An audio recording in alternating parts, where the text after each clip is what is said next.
conseguir fazer a chamadinha hoje porque o portal tá com problema. E aí, vou ver se mais para frente ele abre e a gente segue, tá? Na última aula, a gente iniciou a discussão daqueles casos lá de neuroradiologia. Falamos de acidente vascular encefálico isquêmico, hematoma epidural e hematoma subdural, não é, pessoal? Isso. Subaracnoideia ainda não entramos, né?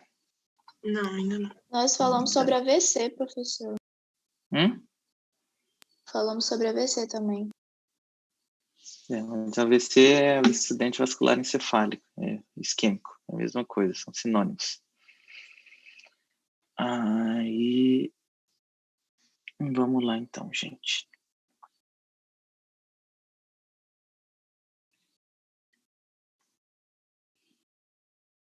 Deixa eu passar aqui para dar uma revisadinha nos principais tópicos que a gente comentou.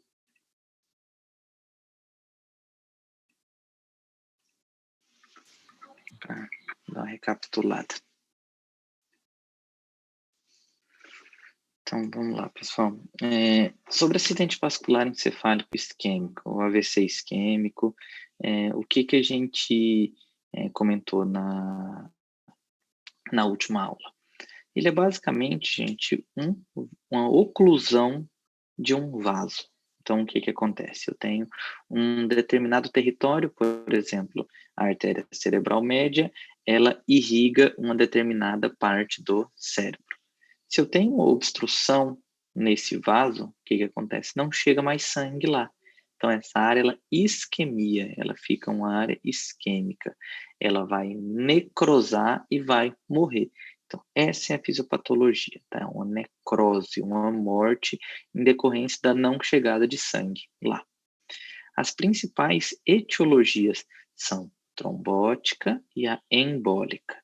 A etiologia trombótica é quando a gente tem um trombo formado naquele vaso. E a etiologia embólica é quando microêmbolos se soltam de algum local e vão acabar obstruindo esses vasos. Tá? Então, em quem é mais comum acidente vascular encefálico isquêmico? A maioria das vezes são pacientes que já têm algumas comorbidades, tá?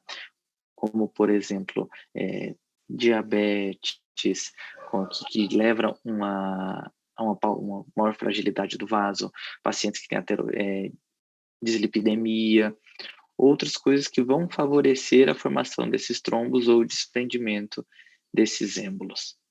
E o quadro clínico, ele é um quadro clínico súbito, tá? Então, a gente vai ter esse quadro clínico mais súbito, mais arrastado, mais arrastado não, quadro mais súbito, mais imediato, que geralmente é o quê? Um formigamento, uma perda de força motora, então são sempre déficits focais. Então, assim, dificilmente, a não ser que ele tenha um quadro, um AVC muito extenso, ele vai ficar totalmente paralítico, totalmente paraplégico, então sempre vai ter que déficit focal.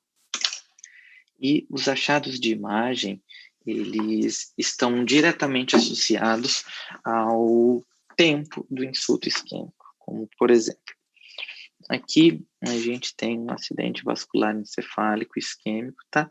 Agudo, então, assim, é uma coisa muito rápida. Se é uma coisa muito rápida, ainda não deu tempo do parênquima encefálico edemaciar ou necrosar, tá?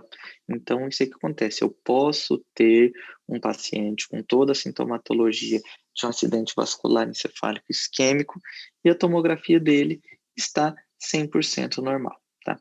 Então, isso daí é perfeitamente aceitável e ocorre bastante. E aqui, com o passar do tempo, a gente vê esse foco de isquemia mais crônico, tá?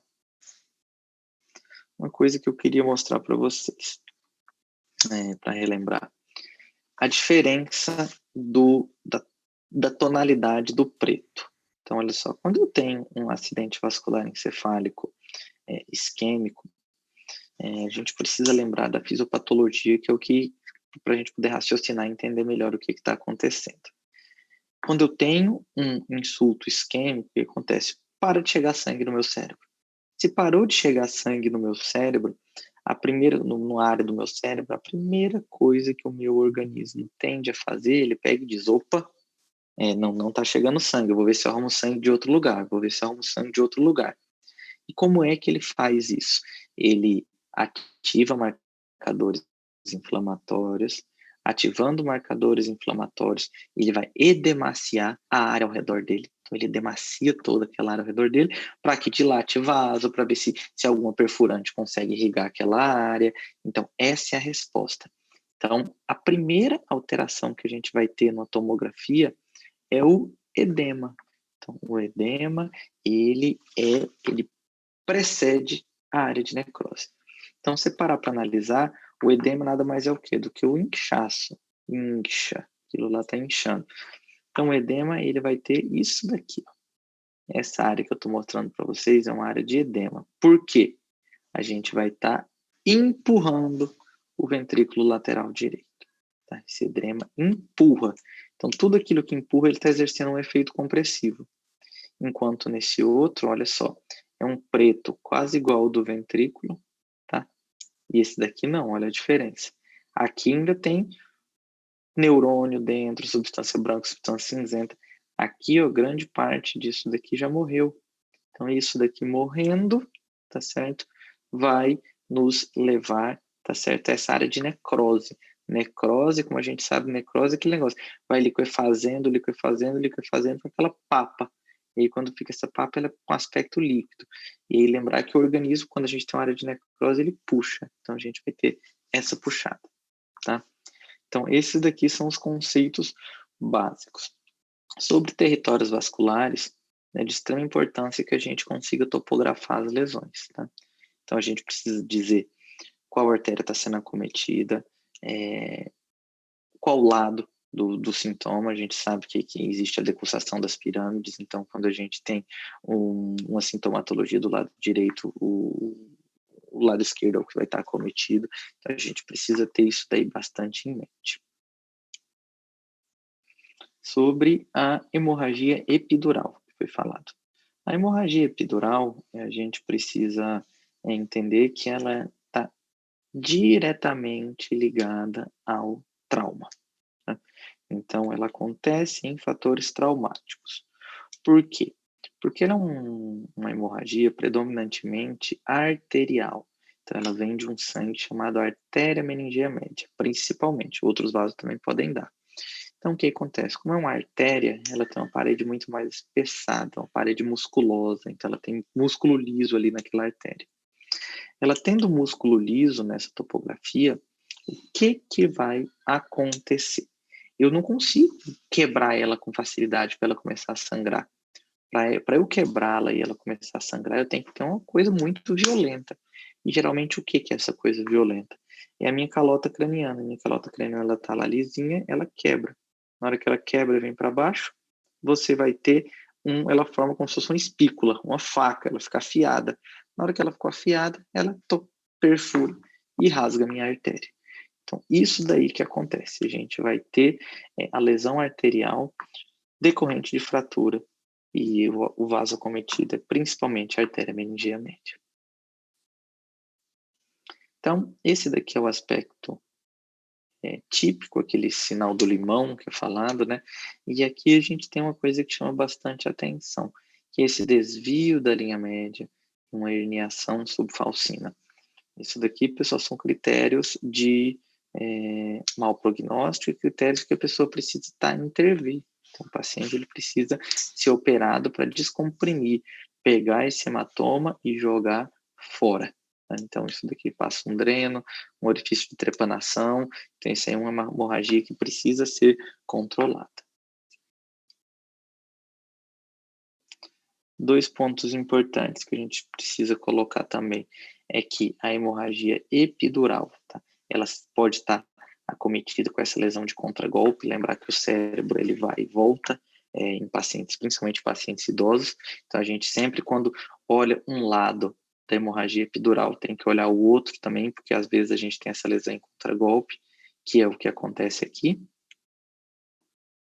E o outro ponto que a gente precisa avaliar é a cronicidade. tá certo? A gente precisa avaliar se esse hematoma ele é agudo ou se ele é crônico. Os hematomas agudos, eles têm esse aspecto hiperdenso. Tem esse aspecto hiperdenso, esse aspecto branco. Então, isso daí fala a favor da cronicidade do hematoma. Os hematomas, a cronicidade não, a agudicidade. Os hematomas crônicos, eles vão ser pretos. Então, ele vai estar escuro. Por que esse hematoma vai estar escuro? Ele vai estar escuro porque ele tem coágulo lá dentro. A gente está vendo sangue coagulando, a gente está vendo a sangue degradado. Então, a gente precisa discernir. Existe hematoma epidural crônico? Sim, existe hematoma. A maioria é agudo, mas existe hematoma epidural crônico. E lembrar também daquilo, que o crônico, ele pode agudizar. Então, eu posso ter uma hemorragia crônica e ela pode agudizar.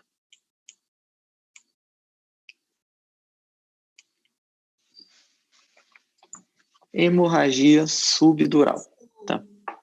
Nenhum grupo falou sobre esse tema, não? A hemorragia subdural, a gente Eu ia falou falar sobre...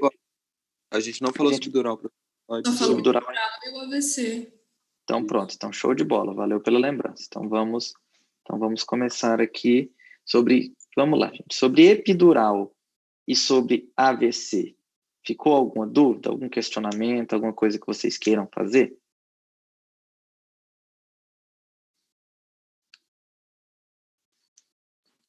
Não, professor, tranquilo.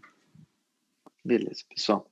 Então, vamos lá. Então, o próximo grupo aí, o grupo C, né? O grupo C ou é o grupo 3? Deixa eu ver quem que são os integrantes.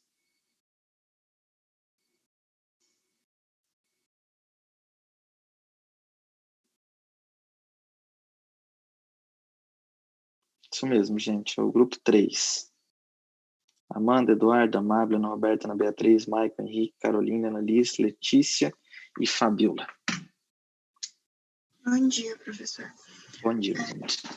Então, a hemorragia subdural, né? Ela é o acúmulo de sangue no espaço subdural, que é entre a dura mátria e a aracnoide. E ela geralmente é causada por traumas e tal.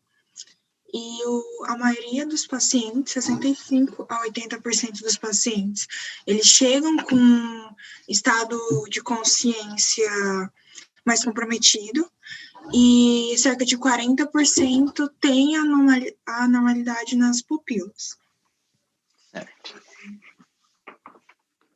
Geralmente é usado, eu vi só o uso de tomografias, né?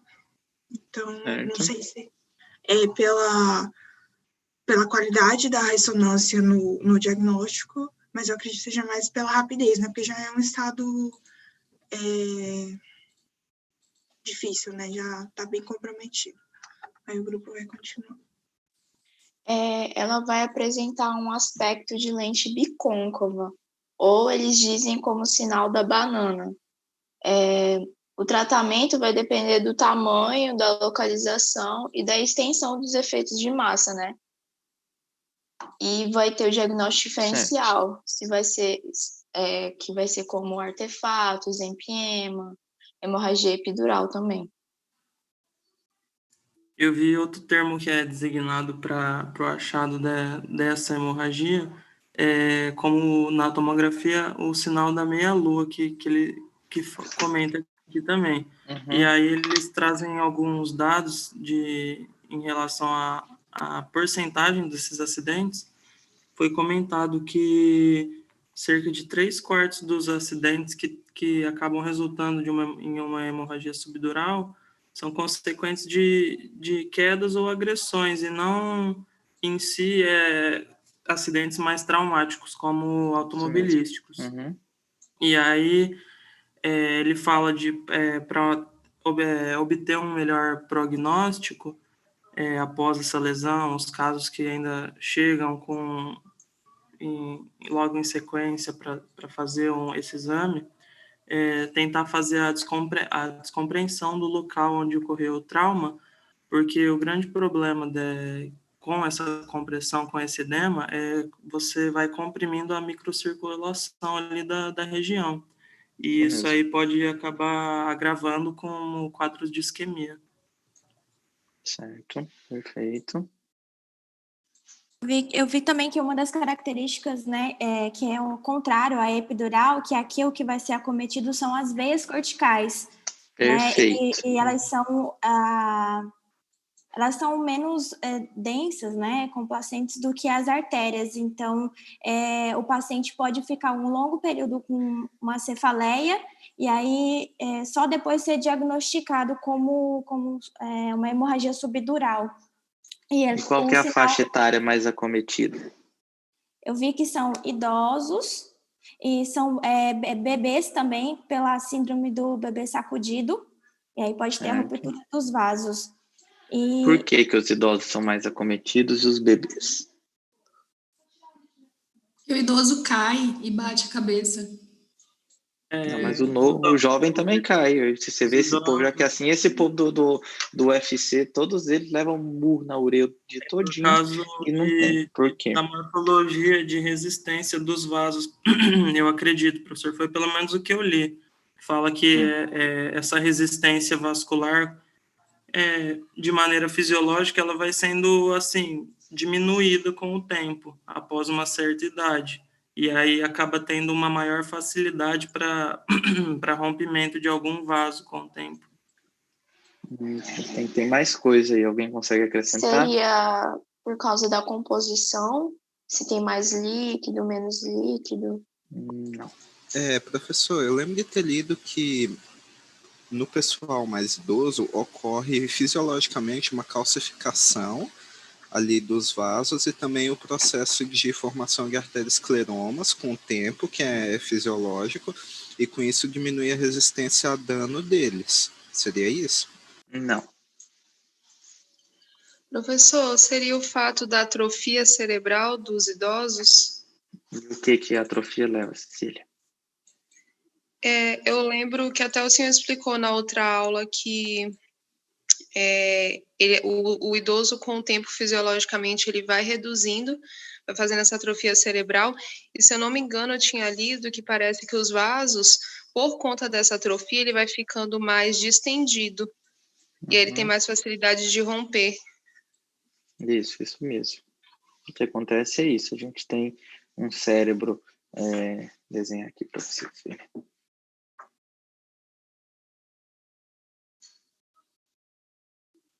Então, a gente tem aqui, por exemplo, um cérebro normal e aqui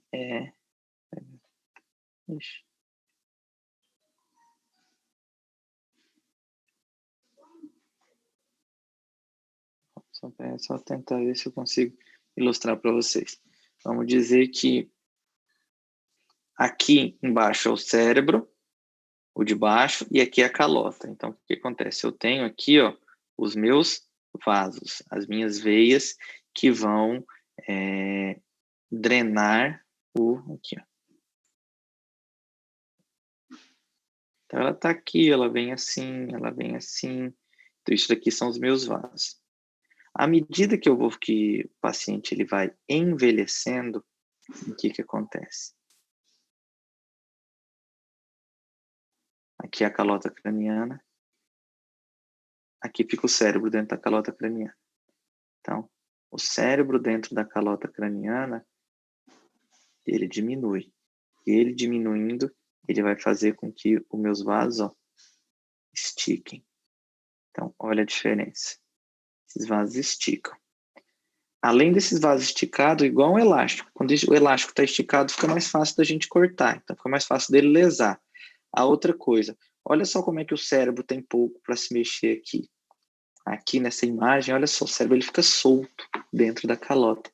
Então, se ele vier para cá, vamos dizer que o cérebro venha para esse lado de cá. O que vai acontecer com isso daqui? Ele vai rasgar. Então, o mecanismo é esse, principal causa de hemorragia subdural em crianças e em idosos, é isso daí. Tá? Vamos continuar, gente. E sobre os achados de imagem, o que vocês leem?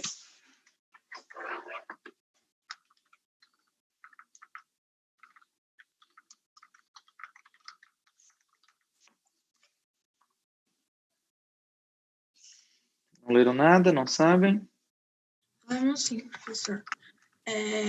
Eu vi que ele pode ter o diagnóstico tanto no T1 quanto no T2. Tá certo falar T1 e T2? Assim mesmo? Sim, isso é em ressonância, né? Aí no site... Tá bom, então, desculpa. Dá para ver, ele tem como é que eu posso dizer? Ele contorna a superfície lateral do lado acometido, né? Ele fica nesse contorno do encéfalo. Certo. E ele causa também esse desvio da linha média, é bem visível. Todos que eu vi, é bem visível mesmo. Essa questão do desvio da linha média, ele vai depender bastante do tamanho, né? Sim. Então, assim, porque se for pequeno, não vai causar.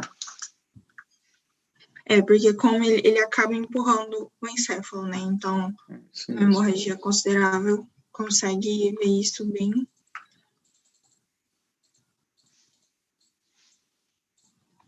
E é um derrame bem. Mas eu achei isso também. E pode ser encontrado várias tonalidades, né? Devido, se for uma hemorragia que aconteceu, às vezes pode ser mesclado, né? Uma hemorragia mais antiga com uma mais isso atual, mesmo. né? Dá para ver bem também nas imagens, isso a diferença da cor. Geralmente as mais antigas, elas já são, tem uma cor mais escurecida, né? É mais difícil de se identificar. E as novas, né, as mais recentes, têm uma cor mais clara. Como já foi falado, né, ela se apresenta em forma de lua crescente. Geralmente, elas vão ser mais extensas que as hemorragias epidurais, porque elas não são delimitadas por suturas, mas sim pelas foices.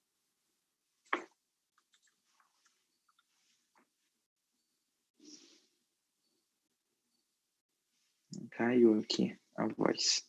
Vocês estão me ouvindo? Sim, professor. Sim.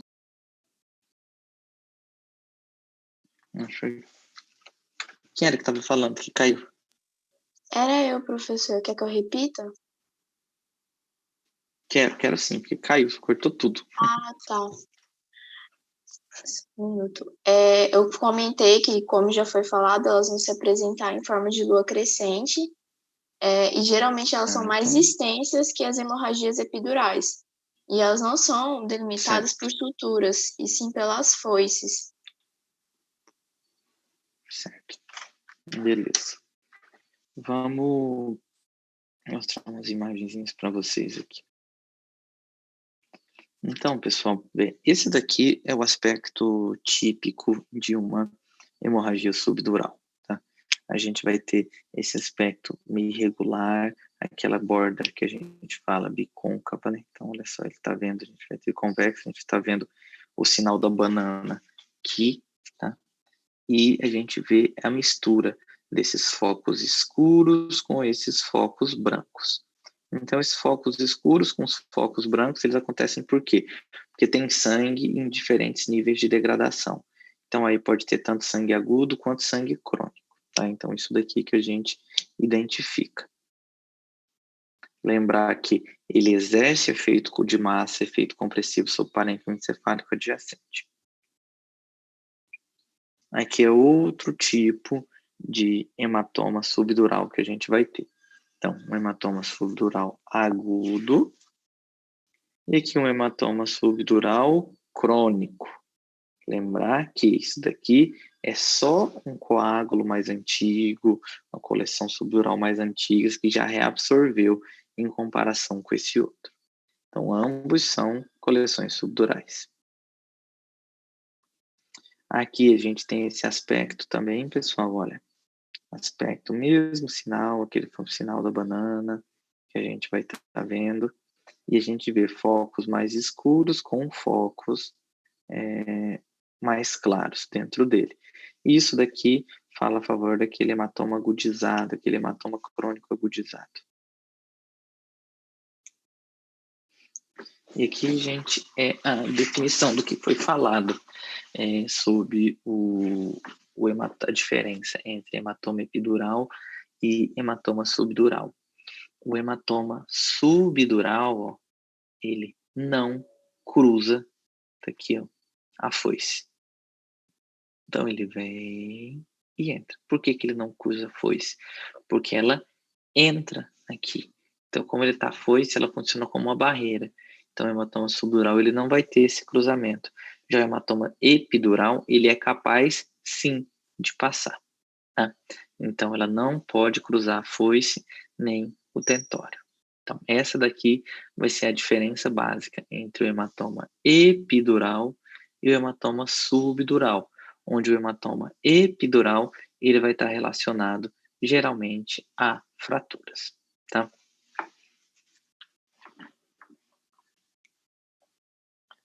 Gente, sobre hemorragia subdural, alguma consideração? Ficou alguma dúvida que vocês tenham perguntado nessas 3 imagens ou nessa outra aí, caso não tenha entendido? Professor. Oi. Quando eu estava lendo, eu vi que, tipo assim, todas elas, óbvio, são importantes no prognóstico do paciente, né? Mas, não sei se eu entendi errado, mas pelo que eu li, parece que a subdural tem uma importância maior no prognóstico. Seria pelo caso de acometerem também mais bebês idosos ou não? Também pelo fato dela ser mais comum, entendeu? E, assim, se você perguntar, na minha opinião, uma coisa mais grave seria um hematoma epidural, porque geralmente são traumas de alto impacto, que tem fratura de calota craniana, então, assim, são hemorragias mais violentas. Mas, assim, é muito mais comum a hemorragia subdural do que a epidural. Então, assim, é disparado, então, comum, e ela pode crescer, comprimir e exercer efeito compressivo e desviar a linha média tanto quanto os outros. Então, olha só, esse aqui é um paciente que precisa ser abordado imediatamente. Olha a linha média dela, como é que está desviada. Tá? Então, isso daqui precisa ser abordado.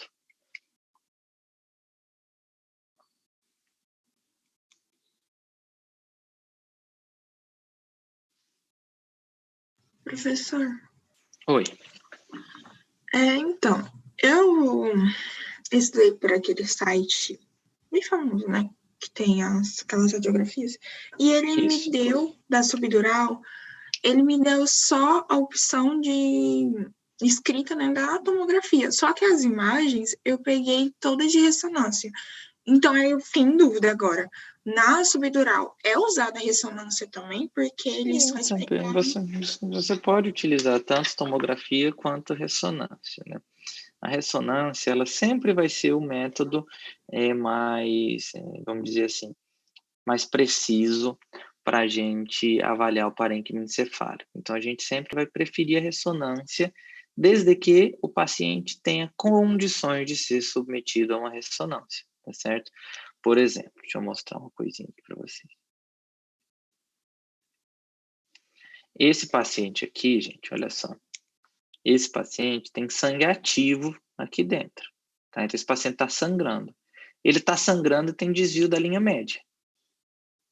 Se ele está sangrando e tem desvio da linha média, pois é um paciente que está em atividade. Se esse paciente chegar para mim ruim no pronto-socorro, eu não tenho coragem de submeter um paciente desse a uma ressonância, porque para ele ficar parado meia hora dentro da máquina, vai dar trabalho, eu não sei se ele vai afundar lá, se vai sangrar mais. Então, não, isso daqui eu não faria jamais uma ressonância dele, até porque a tomografia ajuda.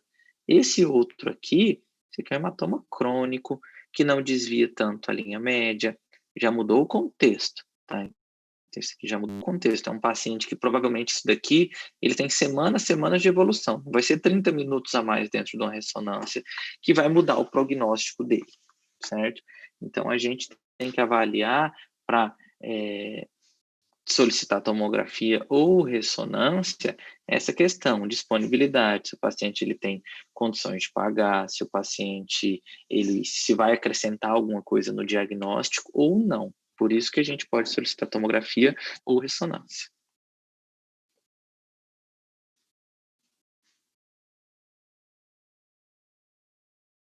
Tá bom, certo? professor. Obrigada. Entendeu? Certo. Tirou a dúvida? Tirei sim, muito obrigada. Então tá.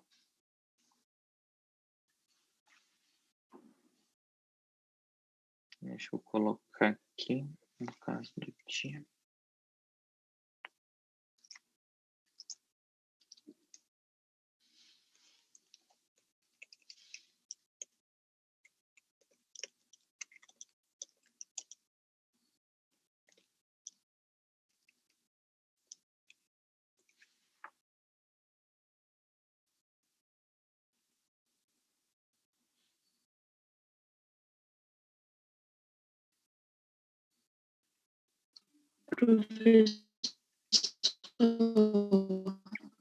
A ligação travou demais agora quando você falou.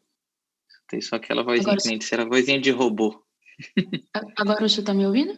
Agora eu ouvi. Eu tô só colocando um casinho aqui pra você. O Ângelo, ele traz uma especificação sobre a ruptura dessa veia cerebral ocorrer no ponto em que ela entra no seio sagital superior, no caso do hematoma subdural. Isso é É importante? difícil, mas não, isso é difícil a gente falar. Como é que eu vou dizer qual foi o vaso que sangrou, assim, sendo que eu tenho tantas veias, tanta coisa, tá? É bem complicado. Obrigada.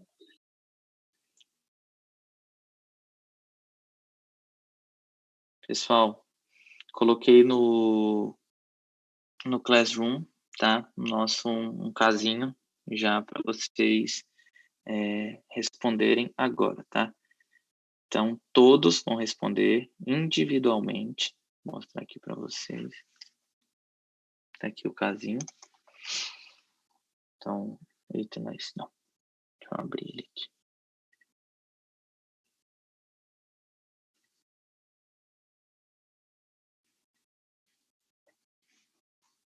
Então, tá aqui o casinho de vocês.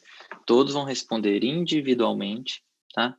Em 13 minutinhos. Agora são 7h47, 8 horas, e a gente volta para dar seguimento. Então, 13 minutinhos, respostas individuais, não quero cola nem nada copiado. Quem colar ou copiar não vai ser nem avaliado. Beleza? Beleza, professor. Beleza. Vou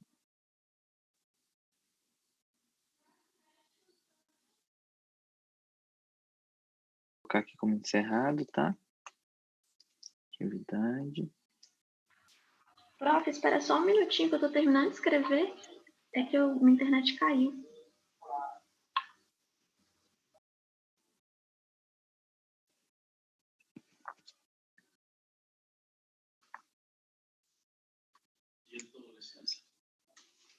Então, gente, vamos agora falar sobre a hemorragia subaracnoidea, tá?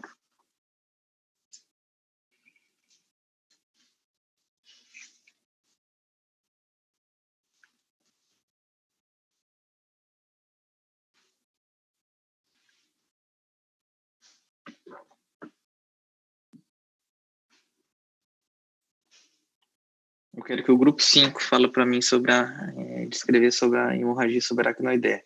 Tainara, Tuane, Thalia, Ingrid, Luiz Cristóvão, Paula, Ana Flávia, Gabriel, Juliane e Vitor.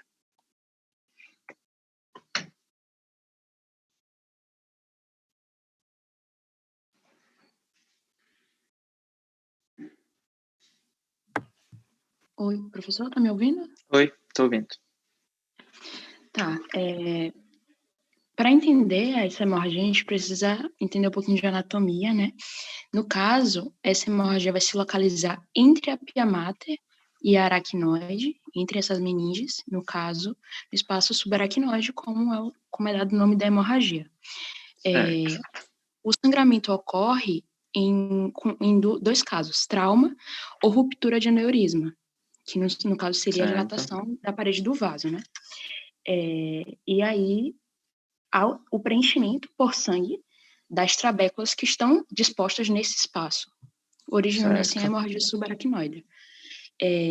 No caso da hemorragia subaracnoide, por conta da presença do líquido e por conta do seu movimento ali nesse espaço, não há formação de hematoma, que nem nas outras hemorragias. Certo. E a importância clínica disso é que o diagnóstico pode ser feito por uma punção lombar, por exemplo, porque como o líquor vai percorrer todo o seu trajeto, se você fizer uma punção lombar, você vai conseguir visualizar esse sangue. Certo. O prognóstico desse tipo de hemorragia, ele é ruim no caso de aneurismas. Por quê? Porque existe a possibilidade de recorrência desse episódio, e aí eu vi um dado que no primeiro episódio de rompimento de aneurisma causando hemorragia subdural, a letalidade é de cerca de 35%, Certo. sendo que se esse paciente sobreviver, a possibilidade de ele ter novos casos é de 15%, e se ele sobreviver por 6 meses, a probabilidade de reincidência é de 3% ao ano. Certo.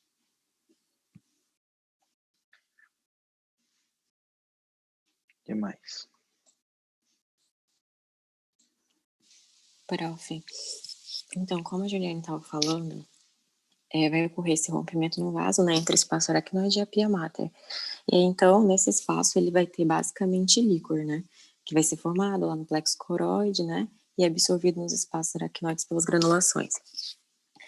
Ele é chamado de hemorragia e não hematoma porque o sangue, ele vai ser, que ele é hipodenso, ele vai acabar se misturando com o líquor, que vai ser hiperdenso.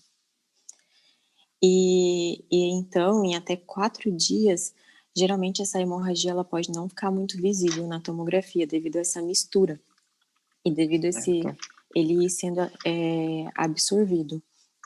Então, geralmente, vai ter uma localização nos sulcos, né? Então, vai ficar bem desenhada a imagem da tomografia, porque ele vai se localizar dentro dos sulcos mesmo. Principalmente para quem é mais velho, né? Que já tem aquela atrofia, aí dá de ver bem melhor, fica bem desenhado. Como ela falou, a grande maioria vai prover de aneurismas que vão se romper, e outros principais fatores de risco podem ser tabagismo, principalmente no caso da hipertensão, também pode estar associada com alguma doença hereditária que seja específica no tecido conectivo. Geralmente o achado clínico vai ser uma história de cefaleia não usual, que ocorre de maneira mais súbita, né, explosiva, e aí ela pode ou não estar associada com náusea, vômito, dor cervical, a perda de consciência, algum tipo de crise convulsiva. Eu também vi que, geralmente, o agravamento dessa hemorragia pode ser vasoespasmos. Esse vasoespasmo vai ser uma complicação que pode ocorrer entre 4 a 10 dias desse sangramento inicial, e aí, para avaliar o risco de ocorrência, você utiliza a escala de Fisher, que ela vai correlacionar o tamanho do sangramento na tomografia com o risco de ocorrência desse vasoespasmo. E aí ele vai ser dividido em 4 escalas lá. Né? Na 1, que é quando você não detecta o sangue. Na 2, que geralmente vai estar presente uma espessura, mas ela vai ser menor que 1 milímetro. Na 3, que também é presente uma espessura, mas ela vai ser maior ou igual a 1 milímetro. E a 4, que é quando tem uma presença de coágulo ali intraparenquimatoso ou intraventricular. Certo. E aí, nesse caso, nesse Fisher 4, geralmente vai estar frente a uma gravidade de hidrocefalia, né? Porque quando vem devido à obstrução desse coágulo se formar dentro do sistema ventricular.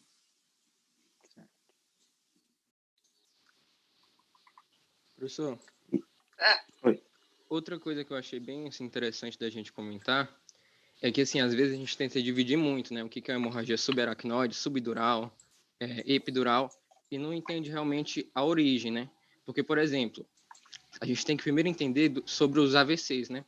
Um AVC hemorrágico, ele vai ser uma grande causa para a hemorragia subaracnoide e também vai ser uma causa para a intraparenquimatosa. Então, a gente não pode, tipo assim, estudou o AVC hemorrágico, depois estudou a subaracnoide. Não, a gente está estudando junto. Até porque o AVC hemorrágico, uma das principais causas vai ser a subaracnoide, quando rompimentos são de aneurismas do tipo saculares.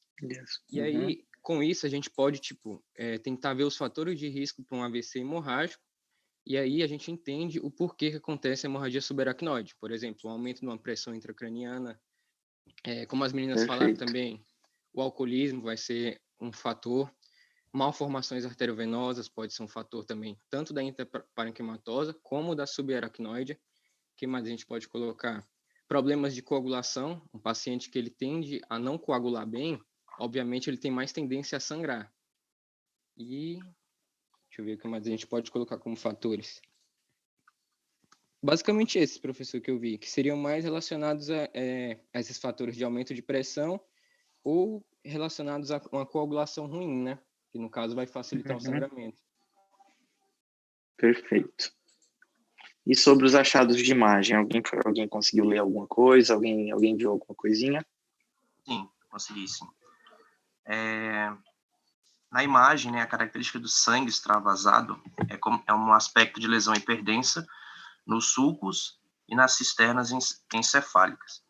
Além disso, a TC de crânio ela pode demonstrar também hematomas intraparenquimatosos, que ela, de acordo com o decorrer da hemorragia subaracnoide, ela pode entrar, ela é dentro do parênquima, ela pode virar uma intraparenquimatose. A TC de crânio também, ela é muito confiável para prever a questão do vasoespasmo cerebral e determinar prognóstico. Por quê? Tipo assim, por mais que ela seja uma forma de AVC hemorrágico, mata, né, o que leva a matar o paciente nem em si, e simplesmente isquemia. Por quê? Como se trata de um vasinho que está sangrando, o nosso corpo ele vai tentar achar uma maneira de parar aquele sangramento, depois de um determinado tempo em que ele continua bombeando mais sangue. Só que chega um determinado ponto em que o corpo ele faz vasoespasmo, e sendo assim, aquele vaso ele se fecha, e aí o sangue para de circular e provoca uma isquemia. Os pacientes que têm hemorragia subaracnoide, eles não têm intervalo lúcido, porque simplesmente esse sangue, ele se dilui no líquido, então ele se torna mais espesso, então ele não exerce efeito de massa, ele não exerce efeito compressivo, ele não comprime bulbo, então ele não vai ter intervalo lúcido pelo simples fato de não fazer compressão.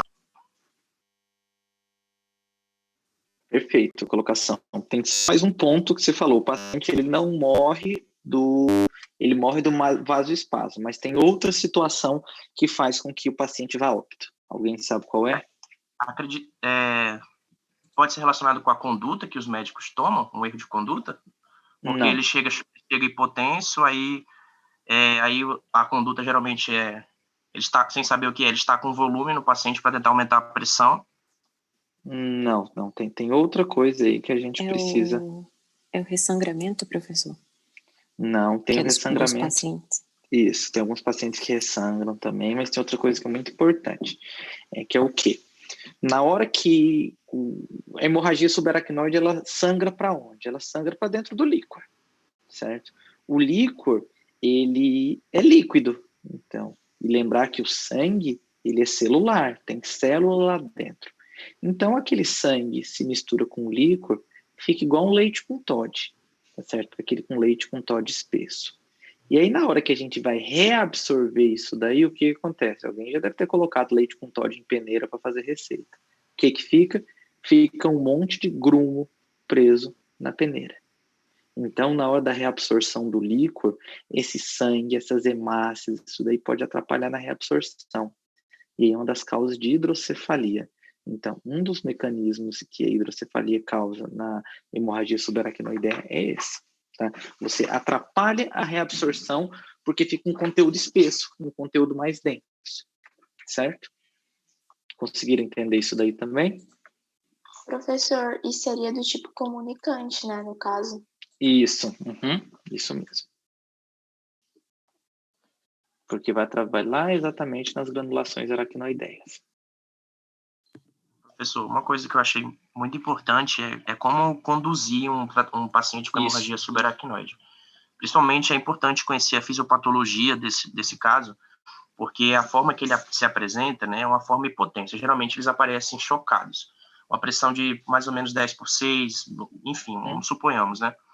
E aí, geralmente, a conduta errada é você encher esse paciente de volume com a finalidade de tentar aumentar a pressão. E, nesse caso, você particularmente não tá fazendo nada. Por quê? Como é por vasoespasmo, o vaso ele está comprimido, ele está contraído. Então, o correto para esse tipo de paciente não é encher ele de volume, e sim vasodilatá-lo para que o sangue volte a circular e, consequentemente, a pressão aumente também. Isso mesmo. Aí tem que tomar cuidado também com essa vasodilatação, porque às vezes você vasodilata muito, sangra muito, então assim, é um manejo complicado, o manejo do paciente com hemorragia subaracnoideia. Não é um manejo fácil. É bem mais complexo do que os demais.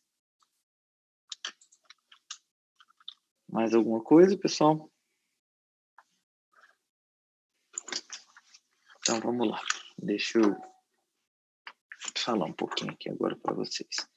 Então, como já foi falado pelo grupo, a questão da definição. Ela é uma hemorragia que vai para o espaço subaracnoideo. E o espaço subaracnoideo é onde exatamente corre o líquor. Tá? Então, o líquor ele vai estar lá dentro. Então, o líquor ele estando lá dentro, então o sangue ele tende a se diluir no líquor. Ele se diluindo no líquor, ele vai se acumular nas cisternas e sulcos, nos ventrículos, entre os giros corticais, que é onde a gente tem esse líquor circulando. A epidemiologia, a principal causa é ruptura de aneurisma. Tá? Então, aneurisma roto é a principal causa disparada. Tá? E o quadro clínico? Tem duas frases que marcam bastante, aquela é a pior dor da vida, pior cefaleia da vida, ou então é aquele paciente que apresenta com crise convulsiva. É muito comum você pegar idosos com crise convulsiva e eles verem na tomografia uma hemorragia subaracnoideia. Tá? Os achados de imagem, gente. A gente encontra hemorragia subaracnoideia onde tem líquor. Então, não adianta eu querer procurar dentro do parênquima encefálico, eu não vou encontrar. Eu vou procurar nos sulcos cerebrais, eu vou procurar nas cisternas. E aqui é um local de acúmulo muito comum, que é aqui na fissura de Sylvius. Olha só, e ele forma esse sinal, que é o chamado sinal da estrela. Então, isso daqui é o sinal da estrela, e é um sinal clássico. Então, olha só. Sobre o que foi falado sobre a escala de Fisher, essa daqui seria uma diferença básica do Fisher 2 para o Fisher 3. Ó. Um é mais espesso do que o outro. Mas, assim, isso aqui é uma coisa um pouco mais subjetiva, entendeu? Às vezes, esse daqui pode ser um Fisher 3 para algumas pessoas. Então, por isso que a gente descreve o 1, o 2/3 e o 4. Tá?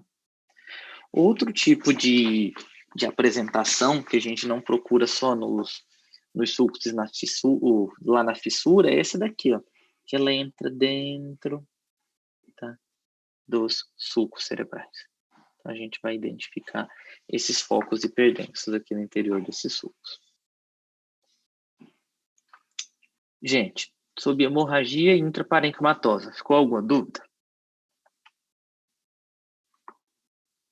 Alguém queria questionar, fazer um questionamento, perguntar alguma coisa? Professor, nessa última imagem que você mostrou, não tá aparecendo o formato da banana que você falou? Sim, sim, ele está associado, isso aqui é um vítima de trauma. Você lembra que eu falei que o trauma também pode dar. Então, aqui a gente tem uma hemorragia subdural, um foquinho intraparenquimatoso aqui no cantinho, um foquinho aqui subaracnoideo, e tem esse foquinho pequenininho aqui, que se você para que fica na dúvida se é subdural ou se é epidural. Então, um paciente que é vítima de trauma que pode ter tido todos os tipos de hemorragia. Ok, então.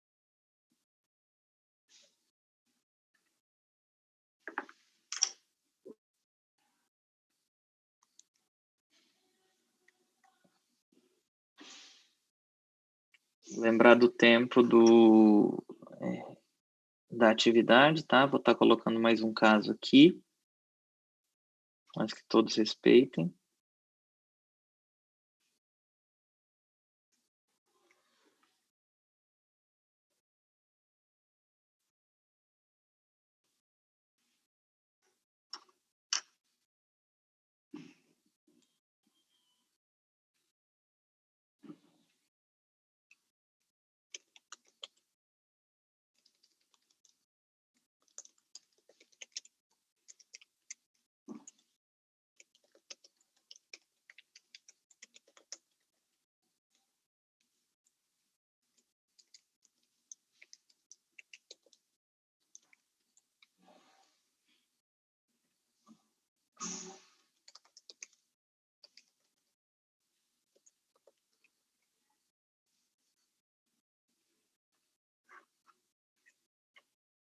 Pronto, gente. Lá no Classroom já está o caso novo.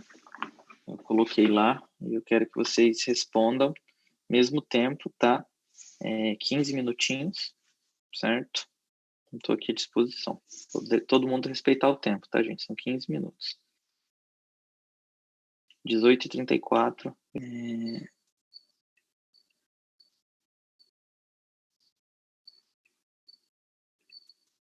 Gente, sobre hemorragia subaracnoideia, ficou alguma dúvida sobre o caso? Alguma coisa que alguém queria tirar? Eu fiquei com dúvida, professor. Oi, Letícia, pode falar. Eu coloquei que tinha, né, a hiperdensidade nas cisternas basais, mas eu fiquei em dúvida se é realmente nas cisternas basais. Certo, gente, de terminar essa parte aqui de hemorragia intraparenquimatosa, eu vou fazer a leitura de todos os casos, tá? E aí eu tiro essa sua dúvida relacionada à imagem. A parte teórica, se ficou com alguma dúvida, tem algum questionamento, queria... Ou não, só isso mesmo. Obrigada. Tá bom.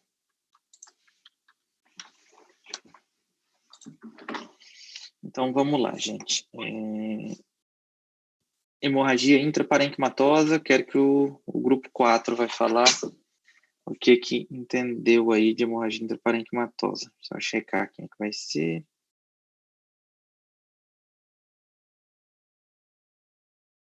Karine, Isabela, Leonardo, Felipe, Fernando, Ana Cláudia, Vinícius, Gabriela e Carolina. Então, ela é caracterizada por um sangramento que ele é agudo, a maioria das vezes é espontâneo, não é traumático, ele ocorre dentro do parênquima encefálico, na sua epidemiologia ele vai representar assim de 10 a 15% de todos os AVEs, sendo o subtipo mais frequente. Ele tem grande taxa de mortalidade, morbidade no caso também, e 1/3 dos pacientes vão a óbito, normalmente, a maioria, em até 30 dias, e apenas 1/5 desses pacientes eles se recuperam. Certo. Professor, ele também é o tipo do AVE hemorrágico, né? Ele pode acontecer em 4 localizações principais, que é na questão dos glândulos da base, nos tálamos, na ponte, ali, e no cerebelo. Suas etiologias, a principal é uma hipertensão mal controlada, mas também pode ter das malformações arteriovenosas, uma transformação hemorrágica de um AVE isquêmico e algum infarto. E uma hemorragia traumática também pode acontecer, né? Como nós vimos que pode estar associado com outros tipos de hemorragia. A hemorragia nos glândulos da base não corresponde a 80% dos casos. Geralmente, igual eu falei, ela pode vir de uma hipertensão mal controlada ou de rompimento de microaneurismas ou até de pequenos vasos.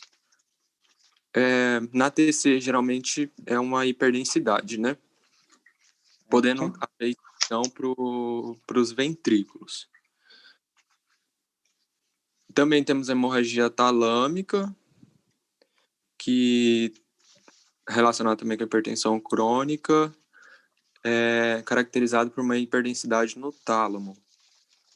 O da pontina É 10% dos casos, mais ou menos, aproximado, né? A clínica dela está relacionada um pouco com a redução do nível de consciência, a paralisia dos nervos cranianos, respiração de Cheyne-Stokes e sinais de trato longo, incluindo tetraparesia. Na TC também, hiperdensidade ali na região da ponte. Então, assim, os achados radiológicos estão muito relacionados com a anatomia, né? Onde vai estar, onde... Perfeito. Ali no glândulo da base, você vai ver, ou tá chegando ali perto, também pode ter no cerebelo, né? Um nível mais baixo já na TC, você tem que saber os níveis. Se está bem no ápice, que não vai estar pegando o cerebelo, ou ali já numa região um pouco mais inferior, que você vai estar vendo as divisões, né? A tenda cerebelar, você vai acompanhar pela tenda cerebelar e vai ver que é ali na região do cerebelo. Certo. Acho que é isso. E só uma questão também que a hemorragia da cerebelar, ela pode estar associada a alguma cirurgia. Você foi lá, fez alguma cirurgia craniana, deu alguma complicação, pode dar uma hemorragia intraparenquimal, uma cirurgia cerebelar, desencadear uma cirurgia cerebelar.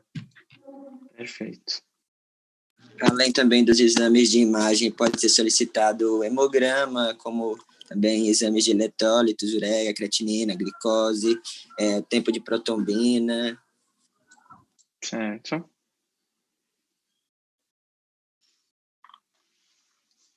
Mais alguma coisa?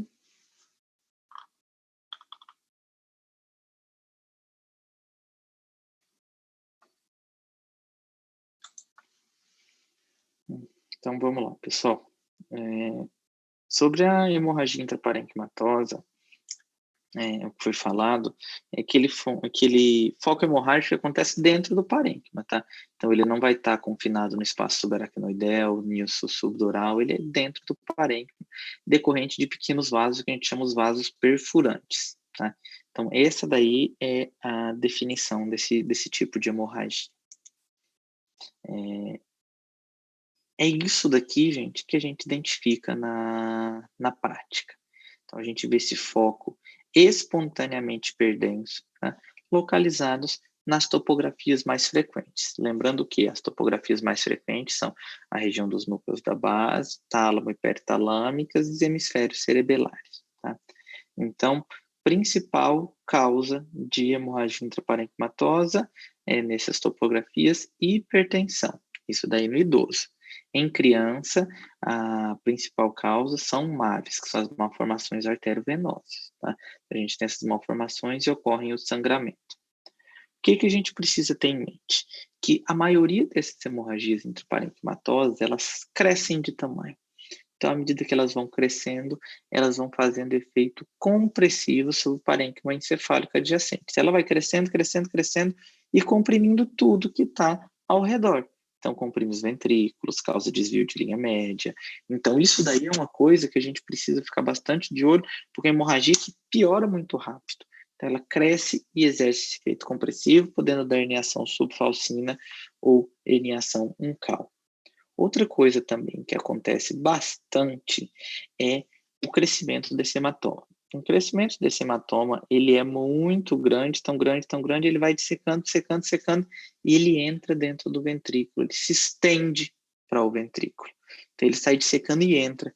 Então, é bastante comum a gente ver hemorragia intraparenquimatosa, tá? Apresentando extensão para os ventrículos, tá? Então, isso é bem, bem, bem comum, certo? Aqui é outro aspecto, então, assim, olha só a diferença. Aqui, região peritalâmica, aqui, região de alta convexidade, a região mais alta.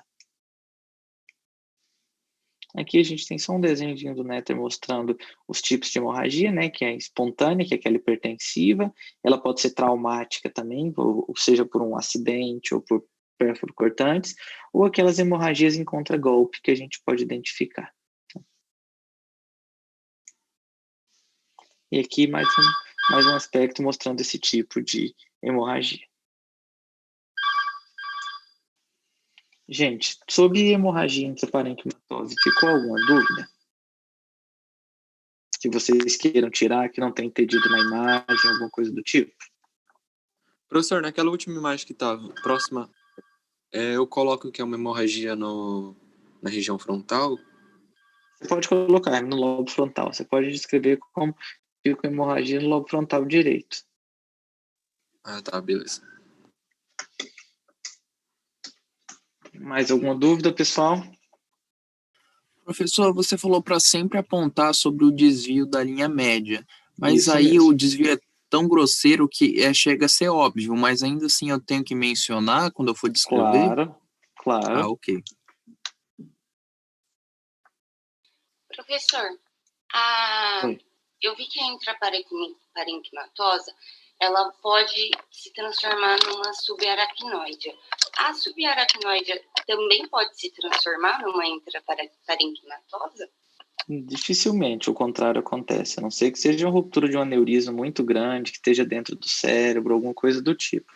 Mas não é o que acontece. Ao contrário, sim, é intraparenquimatosa, mas subaracnoide virar intraparenquimatosa depende muito da causa. Eu já vi casos, sim, mas não é o comum.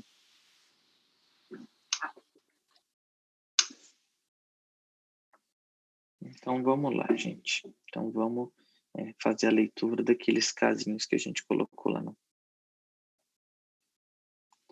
Gente, vamos lá. Esse caso 3, tá, que a gente colocou aqui. Isso aqui é um caso clássico de hemorragia subaracnoideia. Tá? Então, o que a gente está vendo? Esses focos de hiperdensidade. Professor, tá no seu localizados slide aqui ainda. O slide, você está na outra tela. Tá no slide? Uhum. Só um pouquinho. Saiu do slide agora, né? Sim. Sim.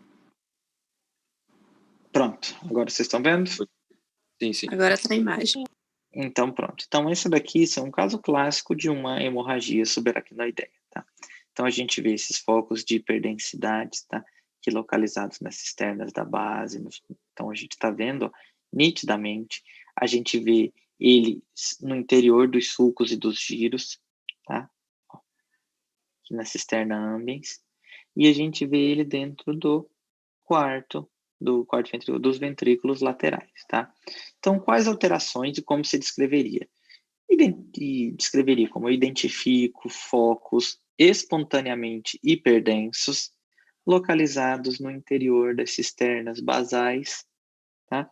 E dos sulcos associado a hemoventrículo, compatível com uma hemorragia subaracnoideia. E aí a gente pergunta, qual que é a principal causa disso daí? A principal causa de hemorragia subaracnoideia é a ruptura de aneurisma, tá? E além da ruptura de aneurisma, a gente pode ter trauma. E qual classificação podemos utilizar nesse caso? A classificação de Fischer. Aí no caso seria um Fischer 4. Quanto a isso, gente, ficou alguma dúvida dessa imagem? Professor, eu preciso saber a classificação de Fischer certinho ou não? É só questão Claro. de... Ah, tá, Claro. beleza.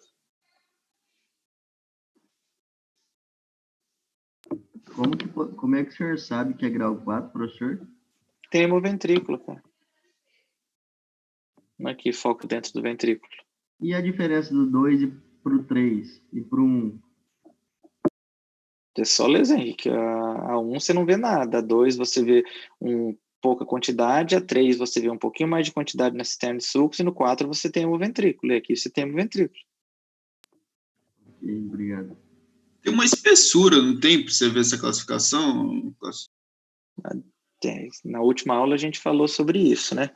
A gente já descrevi isso para vocês três aulas seguidas, de como a gente está faltando ler, tá certo? Está faltando ler e estudar a escala de Fischer. Já foi falado que a gente utiliza quando tem Fischer 1, a gente não está vendo nada. Quando tem Fischer 4, aí é porque tem o ventrículo. Do Fischer 2 para o Fischer 3, tá certo? É quando a gente tem nos sulcos e nos giros ou nas cisternas da base. Tá? O que muda é a diferença. Alguns falam 1 milímetro, outros falam outro, mas eu já disse 3 aulas seguidas, acho que essa é a 4ª, que não vamos utilizar o 2, 3 separar. A gente utiliza sempre 2/3 misturado.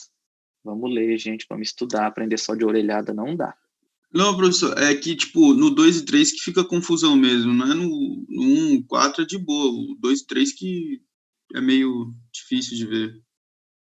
Não, não é, cara. Aqui você vê, a diferença do 2, 3 para o 4 é que você vê aqui e você não vê dentro do ventrículo. Isso aqui é um 2, 3. Quando você vê líquido dentro do ventrículo, o sangue, já vira 4, de imediato. Já ficha 4, mas pronto. Se você não viu nada, é 1. Se você vê só no interior das cisternas e dos sulcos, é 2, 3. Pronto.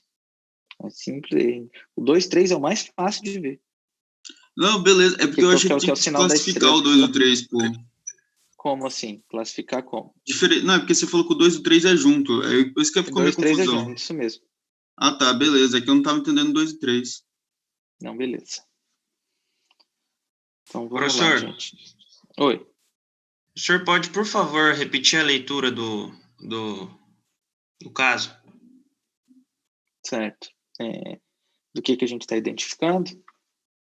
Isso, da identificação, porque a hora que o senhor falou, a internet deu uma cortada aqui, eu Certo. perdi. A gente está vendo esses focos. A gente tem que descrever aquilo que a gente está vendo, né? Então, assim, o que eu estou vendo aqui são focos espontaneamente hiperdensos, tá? Localizados nas regiões dos núcleos da base, tá? Nas regiões das cisternas da base, perdão. Focos espontaneamente hiperdensos localizados nas regiões das cisternas basais e dos sulcos corticais. Tá? Então, a gente vendo isso, tá?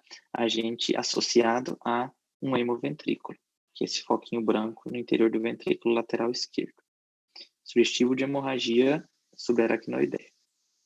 A principal causa é a ruptura de aneurisma, e a classificação que a gente pode utilizar aqui é a classificação de Fischer. Nesse caso, seria a classificação de Fischer 4. Beleza, professor, muito obrigado. Valeu.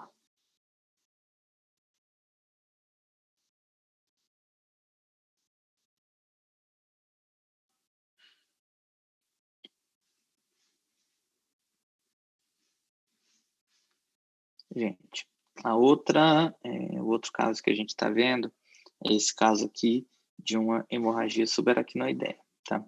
A gente vê esse hematoma heterogêneo aqui localizado na alta convexidade frontoparietal esquerda, na frontoparietal esquerda. E esse hematoma, ele é muito fininho, tá? Ele está bem, bem, bem fininho, e ele não está exercendo efeito compressivo sobre o parênquima encefálico. Então, a gente vê isso daqui, ó, foco heterogêneo, preto e branco, tá? Tem os dois focos, tem tanto foco preto quanto branco, e eles vão ser sugestivos de uma hemorragia crônico agudizada, tá? Então, esse aqui é o aspecto clássico e não está desviando a linha média. Beleza?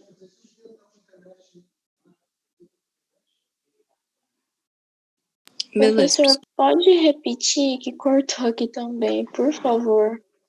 A gente vê esses focos aqui crônico agudizados. Gente, só um minutinho, espera só um pouquinho, deixa eu só liberar aqui um negócio. Só um minutinho. Me ligaram aqui de uma urgência aqui do hospital. Só responder, 5 minutinhos.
que a gente está vendo aqui? A gente está vendo essa fina lâmina, tá?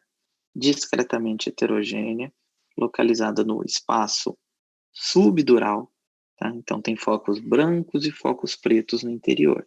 Quando a gente tem esse mix, a gente costuma dizer que tem focos de hemorragia aguda e de hemorragia crônica. Então, isso daí provavelmente é hemorragia crônico agudizada. Então, a gente vê que aquilo tinha crônico, ele tinha parado o sangramento e agora sangrou tudo de novo. Então, tá branco. Aqui ele não exerce efeito compressivo sobre o parênquima, você vê que não tem desvio da linha média. Tá? Então, esse aqui era um passo que eu mandaria, assim, para ressonância. É um paciente que tem condições de fazer ressonância, assim.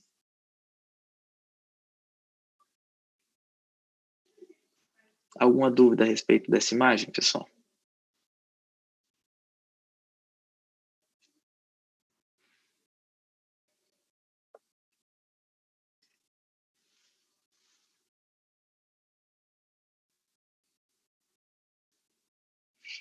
Então, pronto, pessoal. Então, o que eu queria passar para vocês a respeito de neuroradiologia são esses focos, esses tópicos que a gente já tinha discutido, principalmente a parte de hemorragias, tá? E queria que vocês estudassem. Na prova vai ser cobrado nada diferente disso que a gente viu, casos, que esses conceitos teóricos e conceitos teóricos, conceito de vascularização, a parte de irrigação, de território. Então, vocês deem uma olhada bastante nisso daí, tá bom? Beleza, professor. Então, tá bom, pessoal. Qualquer dúvida, eu estou à disposição. Um beijo, fiquem com Deus. Tchau, tchau. Obrigada, professor. Tchau. Obrigada, prof. Tchau.